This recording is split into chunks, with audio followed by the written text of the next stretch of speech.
Actually, in the Department of Political Science, I am director of something called the Hawaii Research Center for Future Studies. And I'm director of a master's and PhD program within political science where people learn to be consulting futurists, learn to work with organizations, helping them prepare for what might be coming, or more accurately, to create the kind of future they want, given the limits and possibilities of what they are being presented. The image that I use to describe that is surfing tsunamis. It's impossible to surf tsunamis, I don't advise it, but it means there are very big waves coming towards us, of which the ones that we're going to talk about here are among the most prominent, that most people are really not concerned about, or not sufficiently concerned about. Many are not even aware of them. And others are, but they tend to focus on one wave rather than the sets of waves that are coming. And so we are sort of like a family that's gone to the beach, and we have our backs to the ocean, never a good idea, and we're arguing about the sand that got into the food and the ants and who forgot to bring the mustard. And this is the level of discourse that most people have, that our politicians have, that our corporations have, that we have individually, in relationship to what I think people should also be worrying about, which is those tsunamis approaching us. Now, I've been involved in future studies for a long time, since the mid-1960s. And here at the University of Hawaii, when I came in 1970, the state of Hawaii had created something called the Commission on the Year 2000. And there was this big conference, one of the most incredible activities of what can be called anticipatory democracy that has ever been seen. It was a year-and-a-half activity on all islands, getting all kinds of people together to think about 30 years into the future, from 1970 to the year 2000. And it was really extraordinarily impressive. And out of that came the Hawaii Research Center for Future Studies. Now, the late 1960s and the 1970s were a time when environmentalism, the ecology movement, concerned about population, concerned about human's effect on the environment, was first really becoming a popular phenomenon. A lot of people were concerned about it. And I recall, among other things that happened here at the University of Hawaii, was the creation of a college called Survival Plus. Survival Plus. And many of the faculty members that were here, plus some others who came to join us, began conducting courses and doing research on the consequences that all of these changes were going to cause in the future, in the year 2000 and beyond. And there were really big things going on here. The Environmental Center was created, and many students were active in it. But then this idea faded away. Actually, that's not true. It didn't fade away, it was killed. It was killed by the economic and political interests that didn't want people thinking about the consequences of industrial processes of that time. For example, now some people are worried about energy and the so-called peak oil. Well, we talked about that. I did work with the Hawaii State Legislature. I, in fact, addressed a joint session of the Hawaii State Legislature on opening day. Glenn Page and myself gave lectures about what the future was going to bring. There was great activism, but then suddenly it all went away as the forces that I would say predominantly brought us the 1980s and the 1990s and the year 2000 brushed aside all of these issues, and the only thing that mattered was economic growth. Now, during that time, I was continuing to teach future studies, continuing to prepare students to work as futurists in the broader community. And among the things that I was noticing were in fact the changes that these processes that I just mentioned were bringing to life. Not only the consequences that was happening through the extinction of other species, but also the real transformation of the world itself. And many of my lectures, in fact, one of the 7 or 8 tsunamis that I would talk about were the environmental tsunamis, the environmental tsunami resulting from this change from an agriculture and industrial society into an artificial society.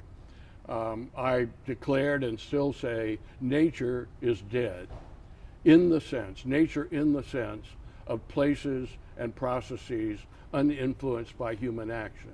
Now, of course, humans are part of nature, so it's stupid to say that nature is dead from that point of view. But if you'll take my definition of places and processes uninfluenced by human action, then that nature is dead. And in fact, a new kind of science is necessary. Some people call it sustainability science, or one might call it, in fact, design science, survival design science, in which we understand that human action is an intimate, often driving force in processes that once upon a time were free of human influence. And we could study them objectively without trying to interfere with the study. But now we need to understand that kind of old positivistic science, except at the most reductionist level, has no place. And we need a new science that understands the very processes we are studying are being influenced not only by our observation, but by the broader tsunamis around us, and that it's a continuously dynamic and changing process. Now, in the early days, while I was developing my ideas, a very good friend of mine, Walter Truett Anderson, unfortunately wrote a book about these things, and the title of the book essentially says it all: To Govern Evolution. In the book, published in 1987, he said that that evolution is the dynamic force that is changing, has changed everything and produced us. And we have generally thought that we could study that process. But now, because of our awareness, even in the 1980s, of what we had done to nature, if we were to survive as a species, and if other life was to survive at all and thrive, it would be necessary for humans to govern this process, to manage this process. Now, we don't know how to do that. We don't have a clue how to actually do that.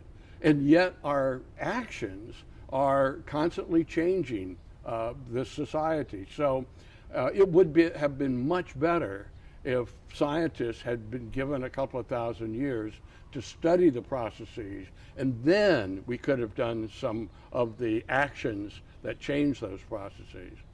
And the analogy that Anderson had in his book, To Govern Evolution, is that of a teenager, in which the teenager's on the cusp of puberty, about to go through all these bodily and emotional and hormonal changes, and is not able to cope with it because their own experience is of a very different body and a very different psychology. And so it would be very nice if they could just wait until they're smarter and then go through puberty.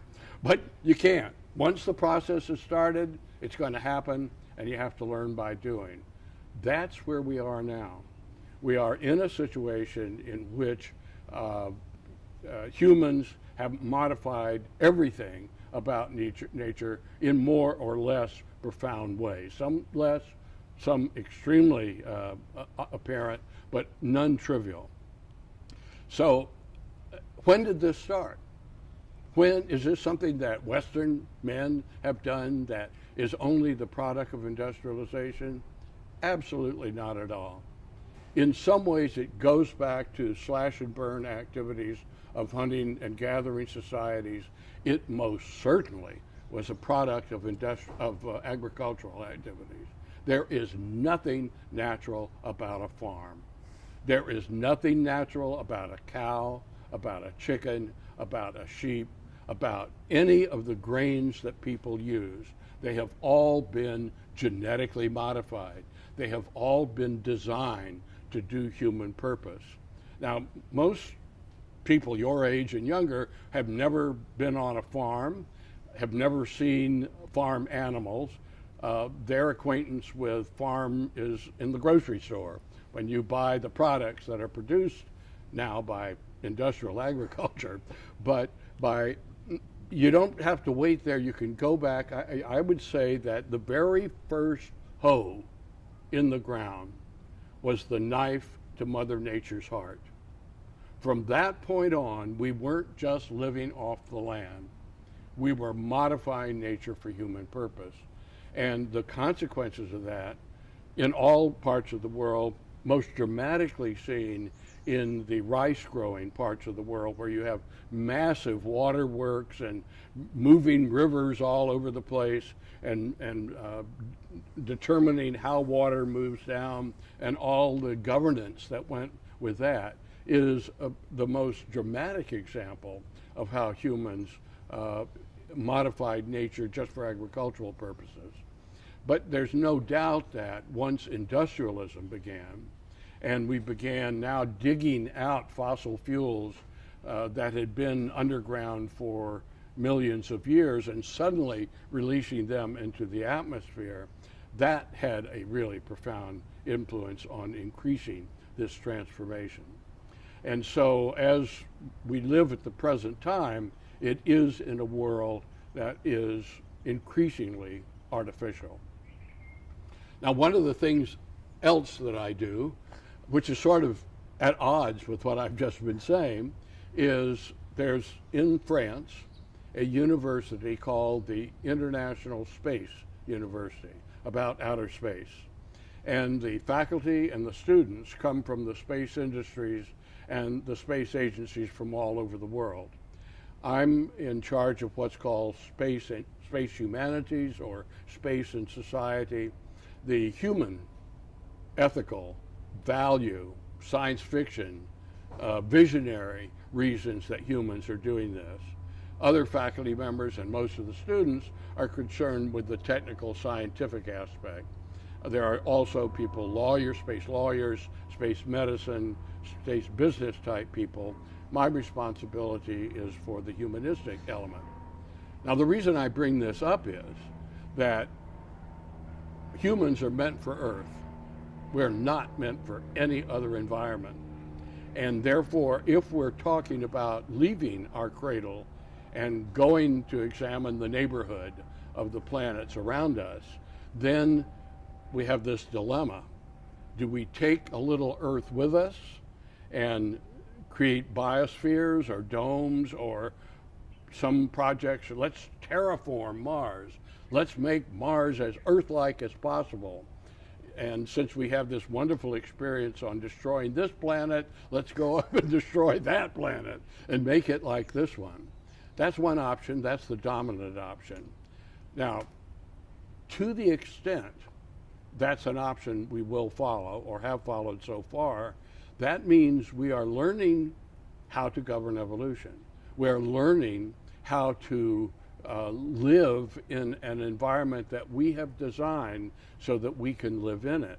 And so I often argue that the place to look for good examples of the future of Earth are in space communities that are designed for humans to live off this planet. That if they're successful, and so far none are, if they're successful in developing complete biodomes for off-Earth, then maybe we'll learn how to do it over the 21st and 22nd century, which is when we have to learn it here on Earth. The other option, and the option that I've always favored as far as space is concerned, is not that we modify the rest of the universe to be like Earth, but we modify ourselves biologically and psychologically so we can live on Mars as it is now, on the moon as it is now.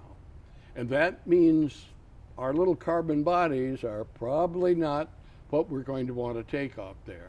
And therefore, the whole development of robotics, artificial intelligence, autonomous intelligences, all of that, which are definitely going to be with us as we go into space, might very well be seen as our children, as our successors. That we're in the fourth stage of reproduction. That just as we move from the accretion of early substances to the development of single cell reproduction to the big evolution of sexual reproduction, where you now, for the first time, introduce substantial change into life. Before, you just repeated the same thing, Xerox the same thing over and over again. Once you had bisexual reproduction, then every generation is different from the one before it, and that's where the speciation all comes from. So that if we say now, we are in the process, because of all the changes going on here, spurred and perhaps guided by what we do in space, we are transforming humans into posthumans, into transhumans, into something that can live in environments very different from the environment that we were evolved to live in. Because the world we live in now is not the world we were evolved to live in. We're supposed to live in small, face-to-face hunting and gathering societies. And the reason we have the kind of wars we have, the reason we have the kind of psychological problems many of us have, is because of the strain it places upon a body and a mind that has adapted. There have been some changes, but it's still fundamentally a small group, homogeneous, genetically and culturally homogeneous hunting and gathering society. And that's not the way it is now.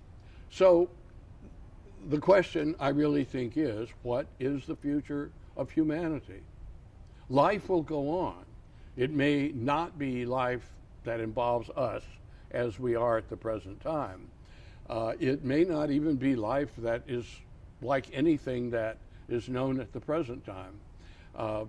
We are so substantially modifying this Earth, and as we move elsewhere, will be in environments where evolutionary processes will change us so dramatically, and with genetic engineering and artificial intelligence, you have so many forces pushing us towards novelty that we live really in a very, you live, it's all my fault, but you live in it. Thank you. In a very, I'd say, exciting time. You no longer can take the past for granted. You no longer can take processes that I absolutely assume would exist for granted anymore. We have given you a completely new world to invent. Now, is the University of Hawaii, the education we're getting here, helping? Is there any place in the world that is really helping us to face this kind of a future, or any other kind of a future, anything that is not just a basic replication or change of the past? I don't think so. Our educational institutions, the courses that we take, for the most part, are pretty, they're nice and the people are nice, but what we learn is more historical than futuristic, in my opinion. And so it's about time you did this sort of stuff. Let's hope that what I say here and what others say to you will provide you and others like you with the information and the inspiration to see that the world we are giving you may appear frightening to us because it's so different from our world, but should appear liberating and exhilarating to you, because you will have a chance to govern evolution, to invent new forms of life. Gee, I wish I were your age. Not too many people say that. I'm glad I don't have to deal with what you're dealing with. You No, know, I wish I did. I think it's great. you know, and honestly, you've opened my eyes to a completely different way of thinking about it. You know, I've talked to people who are, you know, talking about materialism or technical fixes or anything like that, or even going back, you know, back to our farming, the agricultural days of small towns, and it's really hard to see that as a feasible solution. And not once have I ever thought that I would be generating robots, so that to me is, but you're right, and there's a great deal of thought going into that that just shows that people can think differently about it. Also make some words to support what you heard elsewhere, especially here in Hawaii. Hawaii is completely unsustainable unless the global capitalist system keeps working, and keeps working in a way that visitors will come and oil will flow and things will come in that we need. We are not able to feed ourselves. I don't know whether you know anything about farming, but I know nothing about farming. And so I would say that for anyone living in Hawaii or wanting to live in Hawaii, I really think learning to farm and having a place where you can work with others to feed and otherwise provide for yourself would make a lot of sense. Any curriculum that I would design would not just have the stuff I've talked about so far. It would have that, but it would also have basic agricultural survival skills. And it would also stress that this future, as I've tried to present it, is a positive one and not a fearful one, so that we don't all run and get guns so we can kill each other and protect our food against your food. That will happen unless we begin to help you and others recognize this possibility of requiring a self-sufficient Hawaii again might happen, and therefore we need to be prepared for it. If it doesn't happen, if somehow something like the global economic system works and we are continuously supplied from outside, fine. It still won't have hurt us that we learned how to do these agricultural things. So I see that both of them are really quite necessary, and not put all your eggs in any one future.